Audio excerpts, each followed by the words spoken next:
뭐 그렇지 않습니까? 예. 여러분 어떻게 보십니까? 이거 뭐 틀린 게 있습니까? 예. 그러니까 조금 이제 더 읽어봐야 이제 여기 어디에 맹점이 있고 욥이 믿는 하나님 어떤 분인가 이게 이제 대비가 일어나면서 우리도 이 지금 욥기를 읽어나가면 우리의 사고방식도 전날에 이런 거나 마찬가지예요. 이게 옛사람의 사고방식이요. 이게 성령의 인도를 따르는 이제 바른 성령의 그 인도를 따르는 판단이란 말이죠. 그래서 조금 더 읽어봅시다. 9절을 보시면은, 자, 어디에 문제가 있는가? 9절로 16절, 욥이 하나님을 착각하고 무지한 말을 한다고 이제 비난을 합니다. 이런 초월적 신을 말하고 욥을 이제 계속 비난하고 들어가는 거죠. 사람은 학대가 많음으로 부르짖으며 세력 있는 자의 팔에 눌림으로 도움을 부르짖으나 나를 지으신 하나님, 곧 사람으로 밤중에 노래하게 하시며 우리를 교육하시기를 땅의 짐승에게 하심보다 더하게 하시며 우리에게 지혜 주시기를 공중의 새에게 주심보다 더 하시는 이가 어디 계신가 말하는 자가 한 사람도 없구나. 자, 이러면서 아무도 이게 부르짖고 도움을 청하지만 하나님을 찾는 사람은 없다. 욥이 네가 그런 모양이다. 지금 그런 말이에요. 욥 너가 하나님을 의지하지 않고 계속 하나님 앞에 의로움을 주장한다. 지금 그들이 악인의 교만을 인하여 거기서 부르짖으나 응낙하는 자가 없으면 헛된 부르짖으면 하나님이 결코 듣지 아니하시며 전능자가 돌아보지 아니하시니라.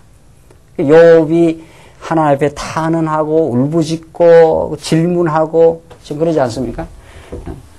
욥이 바라보는 하나님, 욥의 상태는 하나님의 탄원서를 낸단 말이에요. 내 원한이 너무 큽니다. 너무 어렵단 말이죠. 그러니까 이걸 좀 하나님이 이 심정을 알아달라. 지금 그 말이거든요. 탄원도 하고 탄식도 하고 너무 괴로우니까 탄식도 하고 하나님 앞에 질문도 하고. 자 보십시오. 지금 욥의 하나님 앞에 나아가는 그 태도가 이렇습니다. 탄원, 탄식, 질문 이렇게 되어 있단 말이죠. 어떤 게 바른 신앙의 태도인가를 이제 우리가 살펴보면 되죠. 정말 우리 신앙이라는 거는 마음의 기쁨이 넘칠 수 있죠. 마음의 기쁨이 넘치고 정말 하나님 앞에 감사가 넘칠 수 있습니다. 또 그게 아주 합당하고 바른 신앙의 태도입니다. 그러나 마음의 기쁨과 감사가 넘치는 그 과정을 우리가 깊이 들여다보면은 사실은 그 감사가 넘치고 기쁨이 넘치기까지 얼마나 많은 하나님은 이 죄악 세상 가운데 하나님 앞으로 오지 않으면 안 되도록 하나님께서 상황을 만드시고 탄식하게 하시고 하나님 앞에 질문하게 하시고 이 일의 이유가 무엇입니까? 라고 간절하게 부러짓고 하나님 앞에 나오는 그 과정이라는 게 있습니다. 그러니까 성경은 언제나 부분적으로 떼면은 욥이 틀린 것 같고 욥의 신앙 상태가 오히려 병든 것 같지만은 그렇지 않단 말이죠. 오히려 하나님께서 쉬지 말고 기도하라는 것이 항상 기뻐하라는 말 그 뒤에 바로 들어가 있어요. 기도라는 것은 어떤 상황을 뜻합니까? 기도는 내 힘으로 내가 하나님 나라를 이룰 수 없다고 하는 그 전제가 있고, 그 바른 전제가 있고, 그렇기 때문에 하나님 앞에 질문하고 나아가는 태도란 말이죠. 주의 뜻이 이 땅에 이루어지기를. 하나님이 내 이 어려운 상황을 굽어 살피시고 심판해 주시고 나를 붙들어 주기를 바라는 그 간절한 기도의 과정을 거쳐 우리는 기쁨을 얻고 감사를 얻게 되어 있습니다. 그러니까 우리 오늘의 이 땅의 삶은 천국 가면은 찬양만 넘치겠죠. 그때는. 그러나 이 땅의 삶은 언제나 찬양과 기도가 번복되어 있고 사실은 실존적 우리의 그 상황은 기도의 상황이 더 절실해요. 알고 보면은. 광야로 지었기 때문에. 그 절실한 하나님 앞에 탄식과 탄원, 하나님 우리의 연약성을 잘 아시오니 오늘 우리 수요기도 나온 것도 마찬가지 아니냐 말이죠. 우리가 다 우리 힘으로 세상살이를 이 어려운 세상을 내 능력으로 살아갈 수 있고 이쯤에서 우리가 말씀 들은 걸로 세상을 척척 해석해내고 그렇게 된다고 수요기도 나올 이유가 없는 거죠. 오늘 여러분과 제가 이렇게 말씀 앞으로 나오시면 우리가 말씀을 깨닫고 세상살이를 해보면 해볼수록 우리의 연약성을 뼈저리게 깨닫고 주의 말씀에 새로운 공급을 우리는 받을 때 우리는 새 힘을 얻고 정말 전진할 수 있다고 하는 그 뼈저린 자기 연약성에 대한 경험. 그래서 말씀에 대한 절대적 사모. 이것이 더 절실해져 가는 것이 신앙의 성숙이라 이렇게 된단 말이죠. 세상 자리의 성숙은 점점 세월이 갈수록 내가 뭔가를 해낼 수 있다고 하는 자기 성취감. 그게 세상의 승리요 성숙이라 하지만 우리 신앙의 승리와 성숙은 날이 갈수록 십자가를 더 부여잡게 되고 더욱 하나님 앞에 간절하게 질문하게 되고 거기에서 하나님이 응답해 가시는 그 하나님과의 교제가 더욱 깊어가는 역사. 이걸 신앙이라 한다. 그건 세상은 안 보이는 거죠. 세상은 그런 그 하나님과의 그 교제가 깊어가는 건 안 보입니다. 우리 하나님 보이시지도 않고 세상은 가시적인 걸 보고 가시적으로 무슨 일이 이루어지고 이렇게 해야 그게 뭔가 잘 된다고 생각을 하는데 그렇지 않아요. 정말 욥기를 보면. 그러니까 욥기는 우리 눈에 보이지 않고 숨어 계시고 우리를 치밀하게 섭리해 가시는 하나님. 영적 세계로 영적인 안목으로만 보여있는 하나님. 경험을 하면 할수록 하나님 앞으로 더 전진하고 있는 욥. 이렇게 된단 말이죠. 여러분은 어떤 마음으로 오셨습니까, 오늘? 이미 알고 있는 지식을 한 단계 더 높이려고 오신 거냐 말이죠. 그건 우리 그 기독교 지식이 아니에요. 기독교 지식은 내가 자꾸 무슨 아는 걸 더 채워가는 게 아니라 하나님 알면 알수록 더욱 하나님을 의지할 수밖에 없는 인생임을 깨닫는 역사. 더욱 하나님의 절대적인 능력 앞에 놀라고 경외하고 그의 도우심 속에 살아왔다고 하는 그 은혜에 대한 고백. 이게 우리 성경이 말하는 그 하나님이란 말이죠. 지금 엘리후는 욥을 그렇게 지금 공박해 들어갑니다. 하나님 너가 부르짖는 거 안 대답 안 한다는 거예요. 그래서 욥을 그런 식으로 자꾸 욥이 헛된 부르짖음을 하고 있다. 13절에 나오잖아요. 욥은 헛된 부르짖음이 아니거든요. 하나님을 알았기 때문에 하나님을 알기 때문에 탄원도 하고 탄식도 하고 하는 거죠. 이게. 그리고 질문도 하고 지금.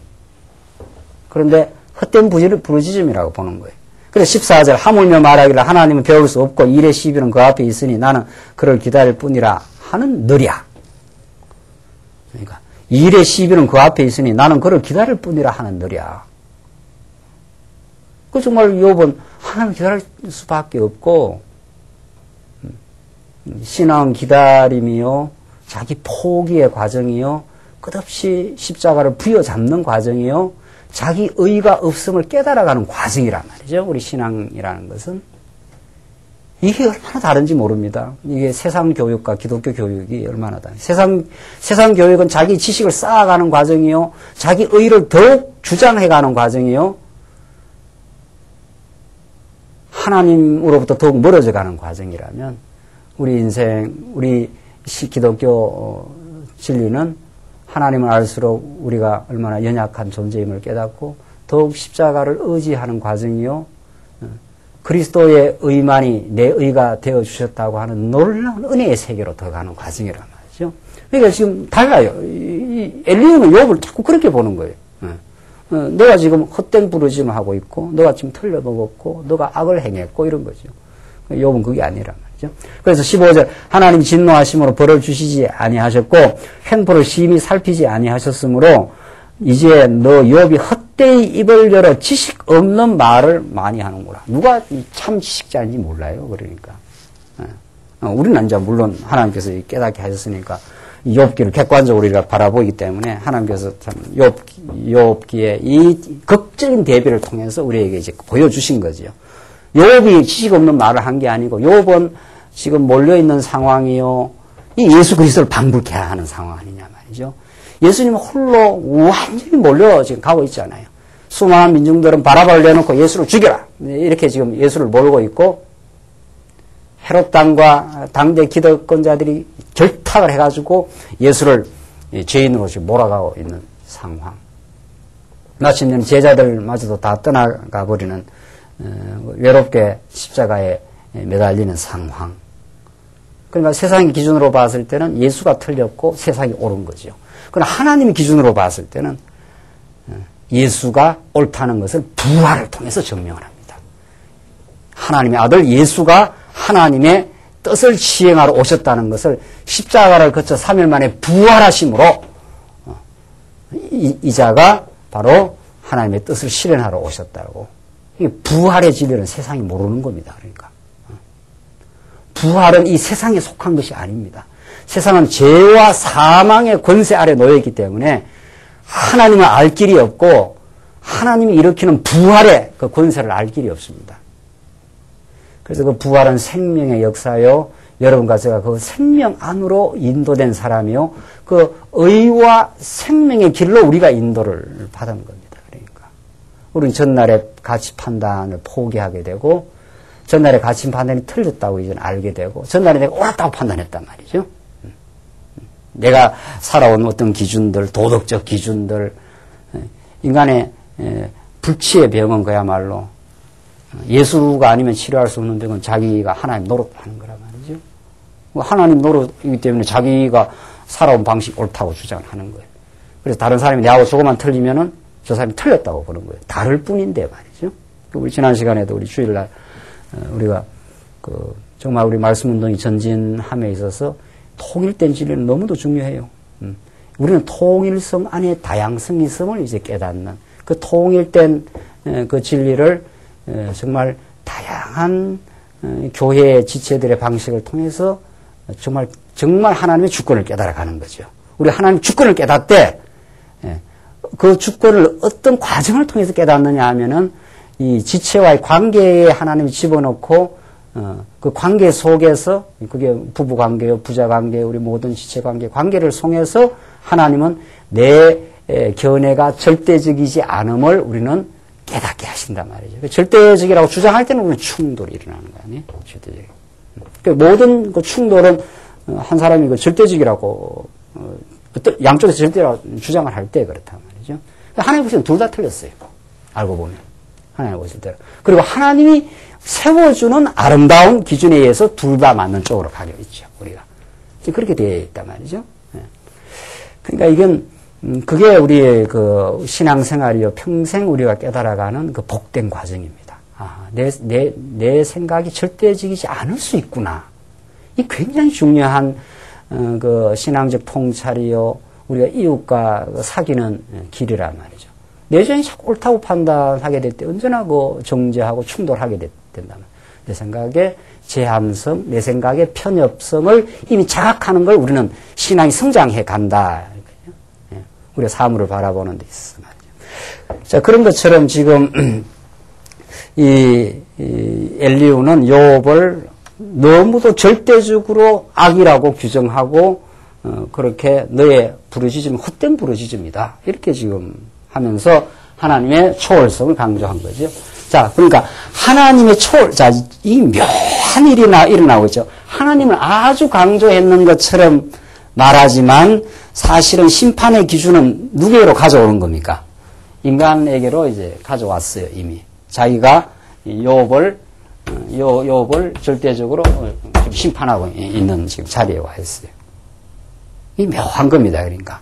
그러니까 하나님이라고 해도 하나님 대해서 온전히 바르게 알아야 되지. 하나님의 초월성만 강조하니까 막 엘리후가 많이 하나님을 아주 강조했는 것처럼 보인단 말이죠. 우리도 얼마나 하나님에 대해서 이야기하고 지금 기존 교회에서도 그렇고 뭐 이단들도 하나님에 대해서 이야기하고 신천지도 하나님 이야기하고 뭐 오만대도 하나님 다 이야기하잖아 말이죠. 그러니까 하나님에 대해서 우리가 욥기가 말하는 하나님을 깨달아 가야 되죠. 엘리후가 말하는 하나님은 신에 대해서 언급은 했지만 실제로 심판의 모든 기준을 인간 자기애로 가져오고 욥을 마음대로 지금 평가를 지금 하고 있어요. 그러니까 여기에 뭐가 없는 거죠. 자, 재밌는 사실은. 자, 욥의 하나님은 이제 이와 어떻게 달라지는가? 결론부터 미리 말하고 들어가면 욥의 하나님은 욥은 지금 하나님이 행하시는 일 앞에서 절규하고 지금 탄식하고 있는 중이죠. 욥은 하나님이 행하신 앞에서. 엘리후는 오히려 신을 아주 초월성을 강조하는 듯 하지만은 절규하거나 하나님을 의지하거나 그런 자리가 아닙니다. 인과응보적 신관념을 가지고 있기 때문에 자기가 잘하고 있다고 생각하고 욥은 틀렸다고 생각하고 있는 중이죠. 그래서 하나님은 잘하는 자에게는 복 주고 못하는 자에게는 뭘 한다? 예? 벌 준다. 그러니까 초월적이되 인과응보적 신이죠. 이거는. 이게 모든 이방 종교의 신관입니다. 이 모든 이방 종교, 마호메도 그렇고 모든 신에 대한 의식은 모든 피조 인간에게 없는 사람이 없습니다. 신에 대한 의식. 그리고 모든 어떤 원시 부정이 가도 다 신관이 그 종교가 있다는 거죠. 그 모든 뭔가 초월적인 어떤 신이 있을 것이다. 이렇게 한단 말이죠. 근데 그 초월적인 어떤 신이 어떤 뜻을 가지고 우리에게 나타나시고 우리를 사랑하시는가. 이게 이제 다른 이방 종교에는 없는 거죠. 초월적인 신은 있긴 있는데 그거는 인간이 하기 따라서 복 주기도 하고 인간이 잘하면 복 주고 인간이 못하면 어떻게 한다? 저주한다. 그래서 어떤 원인에 의해서 그 결과를 행한다. 지금 그 말이죠. 예. 이게 가짜신이에요. 이거야말로. 이거야말로 가짜신이란 말이죠. 인간이 주인이지. 그러니까 인간이 주권이에요. 따지고 보면. 인간 주권에 강제. 인간이 어떻게 하는 따라서 인간이 그 신이 반응을 하기 때문에. 그러나 이제 반대로 욥의 신간을 보자 말이죠.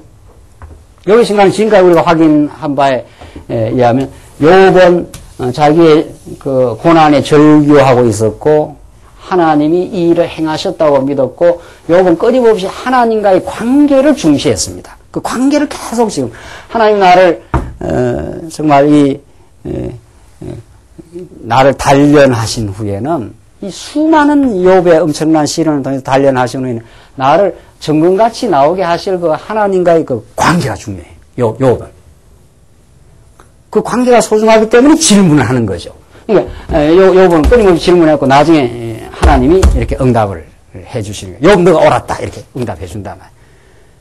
이게 욥은 하나님을 단순히 초월자로 이렇게 내던져 놓는 게 아니라 하나님은 정말 전능자이신데 그럼 무소불능하시오니 정말 이 욥기의 전능성 아닙니까? 욥기 42장 마지막에 깨달은 그 전능하신 분이 나를 어떻게 이 피조 세계에 살아가는 나에게 어떻게 하나님이 그 행하시고 거기에 하나님과 나와의 관계를 돈독하게 만들어 가시는 하나님의 거룩한 뜻이 숨겨 있다. 이렇게 지금 욥은 믿은 거죠. 그러니까 하나님께 계속 질문하고 답이 올 것을 기다리면서 지금 전진하고 있는 중이죠.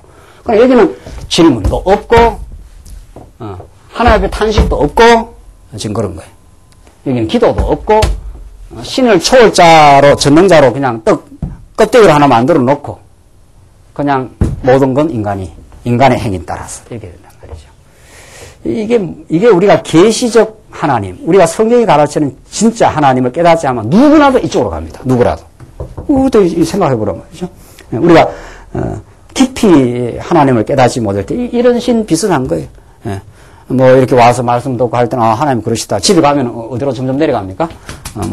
집에 가면 다 그러시는 건 아니겠지만은 집에 가면서부터 벌써 내가 주인이에요. 애들 보면 내가 주인 컨트롤하고 뭐 이렇게 해야 된다 저렇게 해야 된다 이야기가 티 나온다든가. 이게 상당히 이런 신이 된 거죠. 욥이 깨달았던 신은 하나님이 나를 망하게 하셨다. 지금 그만해요. 그걸 깨달았어요. 그러나 하나님이 그 망하게 한 건 하나님의 선한 뜻이 있어서 하셨다. 그렇기 때문에 그 뜻이 무엇입니까? 이렇게 지금 계속 질문하고 있어요. 하나님이 욥에게 깨닫게 하신 거 아니에요. 그 깨달으니까 아하 이렇게 된 거죠. 그래서 나를 단련하신 후에는 나를 정금같이 나오게 하시려는 하나님 뜻이 내 안에 내재해 있다. 초월만 계시는 게 아니라 하나님은 우리 안에 내재하신다. 우리 안에 계신다. 우리 안에 함께 하신다. 지금 그 말이에요. 하나님은 초월에만 계시는 전능자로서만 계시는 것이 아니라 그 전능성이 중요한데 전능하기 때문에 하나님 마음대로 하실 수 있다는 거예요. 아무리 예수를 잘 믿어도 만신창이 되기도 할 수 있고 아무리 예수 안 믿고 사는 사람도 하나님이 얼마든지 세상적으로 형통하게 될 수 있다는 거예요. 그거는 하나님이라. 욥이 그걸 지금 깨달아갔습니다. 그걸. 그래서 욥이 깨달았던 하나님은 이렇게 인과응보적이고 초월적이어서 이렇게 인간에게 찾아오시고 사랑하시고 섭리하시고 동행하시는 그런 하나님이 아니잖아요. 그렇죠? 여기는 인간이 주권이에요. 하나님은 그냥 초월해 계시고 하나님이 네가 의로운들 하나님께 무슨 영향이 되고 네가 죄를 지은들 하나님께 무슨 영향이 있겠느냐 이렇게 해서 이렇게 떼내버린단 말이죠. 그렇게 얼핏 보면은 신의 초월성을 강조하는 것 같지만 이게 인간의 주권을 도사리고 있는 거죠. 이게 우리의 옛사람의 소욕입니다. 알고 보면 그게 이게 엘리후 신광, 그릇된 신광, 우리의 타락했던 모든 인간인 신이라는 이름은 거명을 하지만 실제 모든 주권과 생각은 자기의 뿌리를 두고 있는 걸 성경 죄라고 한단 말이죠. 이게 있는 거지 우리에게. 그러나 이런 우리를 하나님께서 건져주신 거예요. 지금 욥기서는 누구를 통해서 하나님과 나를 뭐 하시는 분, 하나님과 나를 뭐 하시는 분, 관계를 맺게 하시는 분. 그러니까 성경에서 구약에 우리가 의라 하는 것은 이게 구약의 관계적 개념이에요. 구약에서 의라고 하는 히브리어는 이게 하나님과의 관계적 개념. 너는 내 백성이 되고 나는 너의 뭐가 된다? 하나님이 된다. 이건 뭐 하고 있는 겁니까? 하나님이. 뭐 하고 있는 거예요? 하나님이. 관계를 지금 설명하고 있는 거 아니에요? 그렇죠? 네.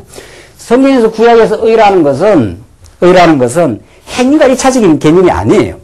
여러분이 자녀하고 행위로 따집니까? 아마 행위로 따지면 이게 맞아 죽어가지고 아마 못 살 사람이 여러 사람이 있을 수도 있어요. 여러분의 자녀와 여러분은 무슨 개념을 가지고 지금 봅니까? 관계 개념이에요. 무조건 이 녀석이 내 자녀이기 때문에 무조건 좋아 보이는 거지 뭐 어릴 때는. 그리고 사춘기를 거치면서 말 안 듣고 해도 무조건 나중에 용서하는 거지 뭐. 처음에는 울거라 해도 지나가면은 그 용서 안 하고는 마음이 불편해서 어떻게 해요? 아버지가 마음이 불편해서 못 사는 거예요 나중에. 근데 이제 또 엉터리 같은 아버지는 우리 같으면 또 용서 못 하고 또 바락바락 하는 수도 있어요. 이제 인간이 좀 시원찮으면. 그러나 우선 크게 봐서는 이 관계 개념이기 때문에 의의 개념이라는 게 행위의 개념이 아니에요. 여기는 무슨 개념입니까? 의라는 게. 의와 악 이런 게 여기는 무슨 개념이에요? 행위 개념이에요. 너가 잘못했지 않느냐? 그러니까 하나님이 지금 진노한다. 너 행위가 시원찮으니까 진노한다. 이런 말이고. 욥은 그게 아니에요. 욥은. 하나님 나를 붙들고 있다. 이 말입니다. 하나님 나를 이렇게 붙들고 있기 때문에 관계를 맺고 있다. 그러니까 나는 하나님 앞에 지금 뭔가 내가 질문해야 되겠다는 거예요. 내가 왜 이 만신창이를 되게 했는지. 그 질문의 과정을 오래 거쳐가면서 욥이 터득해 간 거지요. 나를 단련하시고 나를 사랑하시고 내 길을 알고 계신 하나님이 나를 이렇게 인도해 가셨다. 이걸 깨달아간 거 아니에요. 그리고 마지막에 최종 또 답도 해줘요. 하나님이. 욥은 이렇게 스스로도 이렇게 시간을 거치며 깨달아갖고 나중에 하나님이 욥에게 가르쳐 주지 않아요. 네가 옳았다. 친구들보다 네가 옳았다. 그 옳았다는 게 행위가 옳았다는 게 아니에요. 무슨 말인지 기독교는 그러니까 기독교라는 건 기독교 신과는 행위에 기초한 인과 응보적 신관이 아니라 은혜에 기초한 무슨 신관입니까? 관계적 신관이에요. 그 하나님이 내 백성 삼았으면 이 자식은 말을 잘 듣든지 안 듣든지 전부 평생 이스라엘 백성들 평생 어떻게 됩니까? 평생 한번 때리기나 해도 반드시 돌아오게 해서 자기 백성을 삼고야 마시는 하나님의 신실한 주권성이죠. 이걸 의라고 한단 말이죠. 그렇죠? 얼마나 다른지 모르겠어요. 그러니까 이런 욥이 하나님께 간절히 나아가면 누구를 지금 예표하고 있습니까? 예표. 예수 그리스도가 십자가에 돌아가시기 전에 누구한테 피땀을 흘리면서 지금 겟세마네에서 기도를 하고 있느냐 말이죠. 아버지 나를 어찌하여 나를 어떻게 해요? 버리셨나이까. 이 탄식 아니에요. 그러니까 욥의 탄식의 그 절정이 누구의 탄식이에요? 메시아의 탄식이란 말이죠. 그렇죠? 그 실존적인 그 고통의 과정을 예수님은 그에게 닥칠 엄청난 그 죽음의 앞에서 예수님은 우리와 똑같은 인생입니다. 똑같은 몸이에요. 그 앞에서 하나님의 뜻과 자기의 그 고통 앞에서 하나님 앞에 절규도 하고 탄식도 어찌하여 나를 버리셨나이까 탄식도 하고 그 가운데서 모든 것이 당신에게 가능하시오니 가능하시면 내게서 이 썬 잔을 어떻게 해요? 예, 지나가게 하옵시고 그러나 내 뜻대로 마옵시고 어떻게 해요? 예, 아버지 뜻대로 하시옵소서. 이게 우리 신앙의 통과할 과정이라는 거예요. 그렇죠? 이 속에서 예수 그리스도는 승리하시고 이 속에서 자기의 옛사람을 이 죄악의 몸을 승리한 거죠. 우리의 죄를 걸머지신 그분이. 그것도 우리의 몸과 똑같은 몸이기 때문에 그에 닥쳐올 십자가의 형극, 그 죽음, 그것을 그 앞에서 온몸을 지금 떨고 있는 거 아니에요? 예수는 그런 분이에요. 예수는 십자가에 달리면서 아프지도 않다라든가 그런 몸이 아닙니다.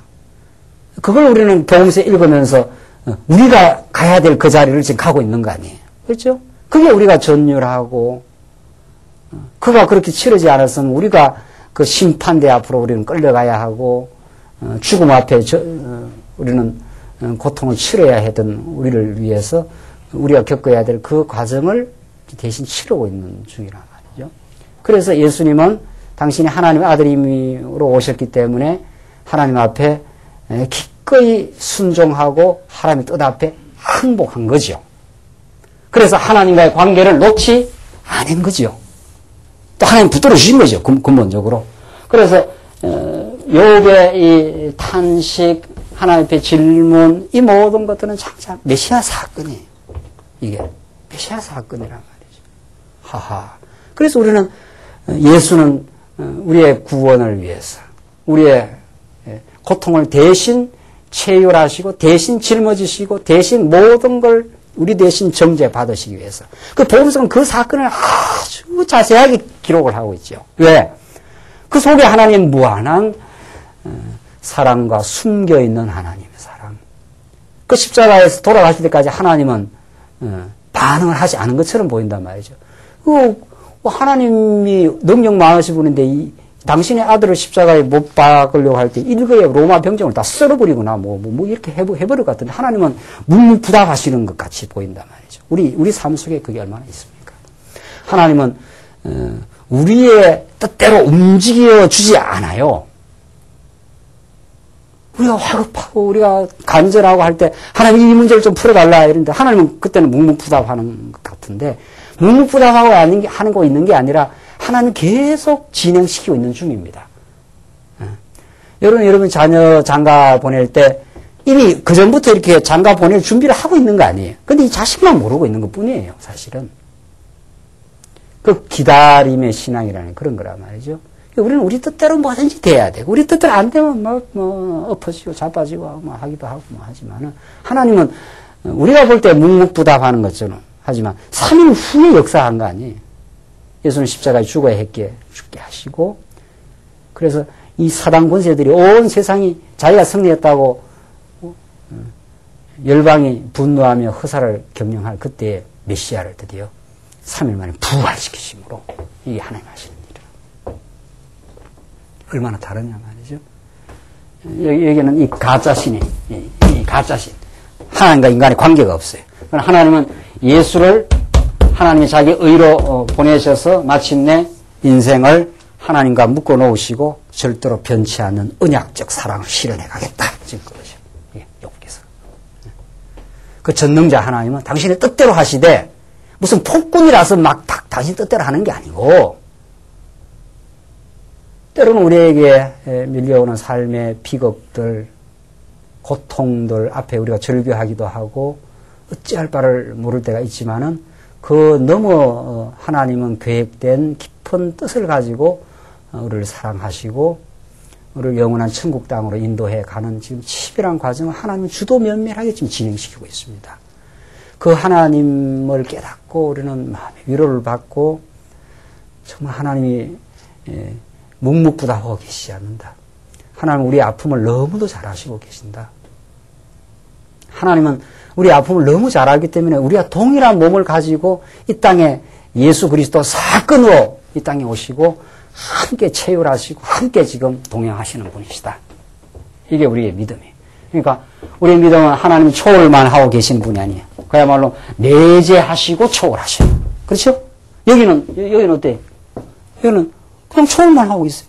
그리고 내재 세계 속에서는 누가 다 주인이에요? 누가 주인으로? 내가 주인으로 하는 거예요, 얘는. 쥐가 뭐 다 판단하고 옳다 그러고, 엘리오는 욥을 심판하고 그런단 말이죠. 그러나, 그 초월하신 하나님이 우리의 만신창이 된 모습 속에 찾아와 주시고, 우리를 덮어주시고, 우리와 예수 그리스도를 통해서 의의 관계로 우리를 묶어주셨다. 다시는 변하지 않는 하나님의 사랑으로. 이미 만세전 하나님이 자녀로 삼아서 그 사랑을 그리스도 사건을 보여주셨다. 하나님 우리 멀리 돌아가 있는 게 아닙니다. 멀리 묵묵부답하고 있는 분도 아니고 우리가 욕망을 가지고 자꾸 하나님을 보니까 하나님 묵묵부답해 보이지 우리의 허탄한 욕망을 하나님께서 포기하게 될 때 하나님은 우리의 인생사 속에 우리의 교회의 진행 속에 한 번도 떠나가지 않고 우리 속에 내재해 계셨고 우리를 인도해 오셨습니다. 우리가 못 깨달았을 뿐인 거죠. 그러니까 우리의 신앙이 성장한다는 건 맞습니다. 그때 거기 계셨습니다. 야곱이 뭐라 그럽니까? 야곱이 형의 에서의 복수의 칼을 피해서 이제 하란 땅 멀리 아버지 부모의 품을 떠나 쫓겨납니다. 그 야곱은 아주 비극이 일어난 겁니다. 하나님께 복받고. 우리는 그런 사건을 하도 성경을 듣다 보니까 성경을 좀 생생하게 그 시대의 역사적 정황으로 들어갈 필요가 있어요. 세상에 그 어린 야곱이 형이 죽인다고 하는 거 아니에요. 그 가정사에서 그런 일이 일어난 건 우리는 그런 걸 뭐라 그럽니까? 이 세상에 이런 비극이 있냐 말이지. 이런 불행한 사건이 있냐. 그것도 그 앞에서 하나님으로부터 뭐를 받고 하나님 복을 받고 그왜 실감이 잘 안 납니까? 하나님 복 받고 그런 비극이 일어난 거예요. 형이 죽이겠다고. 그리고 어린 야곱이 그 부모 설화에서 자라야 될 그 야곱이 부모 설화를 떠나가지고 20년을 떠나갑니다. 그 우리는 야곱이 그랬다, 이렇게. 그 야곱의 실제 상황으로 들어가 보라고. 야곱은 하나님의 사랑받는 백성이 아니냐. 그래서 떠나가지고 가다가 어느 지역에서 유숙하려고 돌을 베게 하고. 그 기가 찬급이다, 그거 정말. 여러분들 지금 어디 나갈 데가 없어서 저 나가다가 수리산 밑에 가고 돌베고 하고 하루 자라 그러면 무슨 일이 일어나요? 그게 요즘 말하면 노숙자 아니에요. 노숙자는 그 지하도라도 들어가서 숨을 때라도 있지. 이거는 그냥 여기 이스라엘 이 고대 건동 지방이 밤이 굉장히 추운 곳입니다. 낮에는 덥지만은 그것도 부모를 떠나서 말이죠. 그래서 야곱이 잠자고 있는 거기에 하나님은 멀리 계시지 않아요. 멀리 계시지 않아요. 하나님은 안 계시는 곳이 없는데 알고 보면은 하나님 야곱에게 원래 야곱과 동행했는데 야곱을 깨닫게 하기 위해서 하늘에 사닥다리가 어떻게 오락내리락 하는 이게 다 구약적 계시 방편이에요. 하늘에 사닥다리 오락내리락 한 거 하나님과 야곱은 소통한다 이런 뜻이란 말이죠. 오늘날 이게 소통이라는 게 이 시대의 화두 아니에요. 소통 안 되는 것처럼 소통 안 되면 죽음이에요. 우리가 지체들과 혹은 자녀들과 소통 안 될 때 이게 벌써 하면 힘든 거거든요. 내가 마음을 닫았다라든가 저쪽에서 마음을 닫았다라든가 서로 닫았다라든가 이렇게 하면 이게 죽음이거든요. 그 소통이 안 되면 그게 병이 되는 겁니다. 의학적으로 보면은 몸에 어떤 병이 생긴다 하는 건 거기까지 영양가가 이렇게 공급이 안 된다는 거 아니에요. 뭔가. 그렇죠? 그러니까 그 어디에 암이 생기거나 무슨 염증이 생기거나 뭐가 생긴다는 거예요. 그래서 이 신앙이 자꾸 자란다는 건 우리가 소통의 그 역량, 소통의 내용이 질적으로도 높아지고 양적으로도 높아지는 거예요. 자꾸 소통이 자꾸 활발해진다는 건 위로부터 소통이 자꾸 되는 사람은 자꾸 이 소통의 역사가 일어난단 말이죠. 그래서 이 야곱이야말로 정말 불행하고 비극적인 과정을 거쳐가지만은 하나님은 야곱을 사닥다리로 오르락내리락 하시면서 야곱과 소통을 하십니다. 소통하시고 네가 어디를 가든지 다시 이곳으로 돌아오게 하겠다. 그 야곱이 그때 뭐라 그럽니까? 과연 하나님이 여기 계시거늘 그걸 표현했어요. 그때 이제 야곱이 하나님이 살아계심을 이제 느낀 거죠. 뭐 언제나 하나님 돌아가셨나요? 하나님 언제나 살아계시고, 언제나 야곱과 함께 하시고, 야곱의 불행한 사건도 다 아시고, 또 승리하시고 하는데, 우리 인생은 그런 한번 그 고단한 과정, 혹은 아주 외로운 과정을 거치고 나야, 하나님이 이렇게 된단 말이죠. 그러니까 하나님께서 뭐 시련을 안 줄 수가 없어요. 우리한테. 여러분과 저한테. 그렇죠? 그러니까 시련이 오면, 야고보스가 뭐라고 합니까? 시련이 오면은, 야고보스 다 잊어버렸습니까? 왜 시련을 주느냐, 이렇게 하지 말고, 그걸 어떻게, 정말 기쁘게 그걸 받아라는 게 그런 뜻이란 말이죠. 그걸 그치면 하나님과의 관계가 얼마나 돈독해지고, 과연 하나님이 여기 계시거든. 하나님 역시 우리 가정을 지켜주셨는데, 우리가 그 하나님의 깊은, 우리 신앙이라는 건 심화 과정입니다. 세상에 어떤 일은 자꾸 뭘 축적해가고 쌓아가고 막 그냥 자기 자랑을 쌓아가는 과정. 신앙은 보이지 않는 그 내면의 깊이를 심화하는 과정이란 말이죠. 우리 하나님 언제 떠났나요, 우리가? 우리 지난날의 삶 속에 떠난 적이 있나요? 그냥 우리가 어려갖고 그걸 몰라보고 우리가 막 우리의 욕망, 우리의 때때로 이걸 밀어돌려고 발버둥 치고 하느라고 엎어지고 자빠지고 우리가 하다가 점점 깨닫고 나니 그건 아니었구나. 점점 이제 여러분과 제가 자꾸 나이 먹어간다는 것은 정말 하나님 지난 삶 속에 동행해 주시고 우리를 지켜오셨습니다. 이걸 깨닫는 거죠. 과연 하나님은 하나님 여호와십니다. 과연 당신은 살아계시고 우리와 동행하십니다. 하나님 멀리 떠나가 계시지 않습니다. 하나님 우리 마음을 너무도 잘 아시고 동행하시고 예수 그리스도 사건이라는 것이 이렇게 이루어지는 거예요. 여기는 중간에 예수 그리스도가 없기 때문에 신이라고 하지만 우리는 예수를 통해서 하나님을 압니다. 그렇죠? 나를 본 자는 누구를? 아버지를 압니다. 여기는 예수 그리스도라는 중보자가 없어요. 그러니까 이때 신은 가짜예요. 이거는. 이 신은 가짜예요. 가짜. 그러니까 가짜이기 때문에 자기가 주인이 되는 거예요. 그러나 예수 그리스도 사건, 우리 언약대로 오신 예수 그리스도는 하나님 여호와 되심을 깨닫게 하면 그 여호와는 예수 그리스도를 통해서 우리를 직접 통치해 주십니다. 영적으로. 그걸 우리는 지체라. 예수 그리스도는 우리의 뭐라? 머리라. 제가 필리핀 가서 말이죠. 뭐 영어가 제가 짧으니까 더듬더듬 뭐 하면서 그러니까 하다가 하나님의 그 주권을 제가 설명하다 뭐 이렇게 좀 설명을 예화를 드려야 되는데 참 제가 이렇게 한국말로 설교하는 게 이렇게 좋은 줄 몰랐어요. 이게 뭐 또 오르면 그냥 또 설교 나가는데만. 이건 뭐 제가 영어가 제한이 되어 있으니까. 그 제한이 되는 것도 한편은 좋기도 해요. 단 잡소리를 안 하잖아요. 잡소리를. 계속 막 설교만 이야기하는 수밖에 없어요. 그래도 뭐 좀 실감나는 비유를 하나 이야기해야 되겠는데. 여기 떠온 게 말이죠.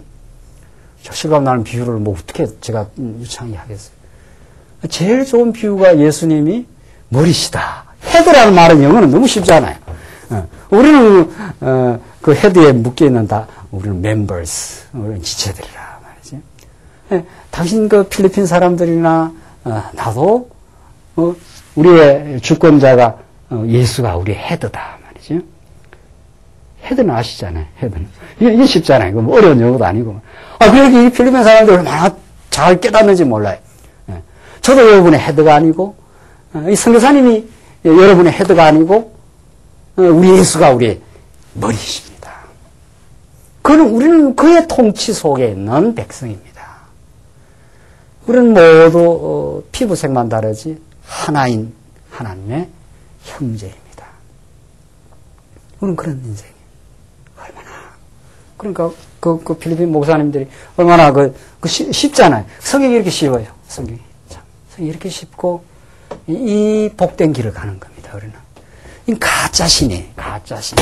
이거는 신을 거명하고 인간이 주인 노릇하는 것이고 여기는 참 하나님이 우리 안에 우리의 죄악 가운데 우리 아픔 속에 내재하십니다. 누가?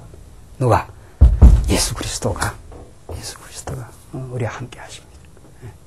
그래서 우리를 고아와 과부처럼 내어버리는 게 아니라 우리와 함께 하시고 우리의 머리가 되어주셨다 말이죠. 그래서 우리를 지금 이렇게 다스려 주셔요. 깨달음을 주셔요. 그 깨달음 속에 점점 들어가는 사람 내 뜻대로 마옵시고 어떻게 해요? 아버지 뜻대로 하시옵소서. 이제 내 나라를 이 땅에 건설하려고 발부둥 치니까 당신의 나라가 우리를 통해서 이루어지게 하시옵소서. 그 의와 평강과 희락의 나라가 여러분의 삶을 통해서 여러분이 예수를 참으로 머리로 모으신 그 평화와 기쁨 속에 여러분 주변을 참으로 평화와 기쁨으로 만들어가는 그게 천국이란 말이죠. 그걸 이루어 주시옵소서. 우리 주변에 얼마나 고통받는 영혼들, 해외에는 이 말씀 자체를 아직 아예 모르는 영혼들, 그 짐승같이 살고 있는 그 영혼들, 그들도 하나님의 백성이기 때문에 그들에게도 정말 복음이 전파되는 아름다운 발을 통해서 복음이 전파되어 있고 그들에게도 복음이 전파되어지기를, 이게 여러분과 저의 노래입니다. 이게 욥기가 마지막으로 엘리후의 그 그릇된 신관을 논파하고 장차 우리에게 그 전능하심과 사랑을 보여주는 예수 그리스도 사건으로 지금 전진하고 있는 이 욥기 말이죠. 이 신령한 말씀, 이게 여러분 삶 속에 이제 구현되고 정말 그렇게 믿어지고 하나님 오늘 하루 삶도 당신의 주권과 인도 속에 우리가 전날에 그 타락된 옛사람의 방식을 하나하나 포기시키고 이제는 그리스도 안에서 신령한 지체가 되었기에 우리가 함께 즐거움을 누리고 함께 고통이 있을 때 함께 고통을 느끼는 천국을 이루어주게 하시옵소서. 이 우리 간절한 욥기를 배우는 우리들의 간절한 우리의 기도요. 이 기도를 하나님께 들어주십니다. 하나님은 우리의 기도를 응답하십니다. 우리의 질문에게 반드시 대답으로 응답하시고 이 간절한 기도를 갖는 우리 하나님 택한 백성들에게 반드시 시간이 걸릴 뿐이지 하나님이 그 때에 응답할 때 할렐루야 되는 거죠. 우리는 정말 하나님 살아계십니다. 이렇게 우리를 붙들어 가실 겁니다. 기도하십시다. 우리 자비하신 하나님 아버지 은혜를 감사합니다. 오늘 욥기의 말씀을 통해서 얼마나 그릇된 신관과 그리스도를 중심으로 한 바른 우리 여호와 하나님 신관을 우리 확인했습니다. 우리가 이제 이 말씀을 깨달아가면서 참으로 머리 대신 우리 그리스도를 더 깊이 아는 것이 우리 인생의 목적으로 삼게 하시옵소서. 그래야 하나님과 점점 더 친밀한 하나됨을 느끼게 하셔서 그 소통이 이루어질 때마다 우리 이웃 성도들과 또 멀리 떨어져 있는 하나님 택한 백성들과 하나 되어가는 이 신령한 하나님 나라를 거침없이 이루게 하시옵소서. 이 세상은 쪼개지고 분열하고 갈등하고 또 정죄하는 이 세상 속에서 화합하고 평화를 누리고 정말 하나님의 의만을 노래 부르며 찬양하는 하나님 나라가 우리를 통해서 이루어지게 하시옵소서. 예수님 이름으로 기도합니다. 아멘.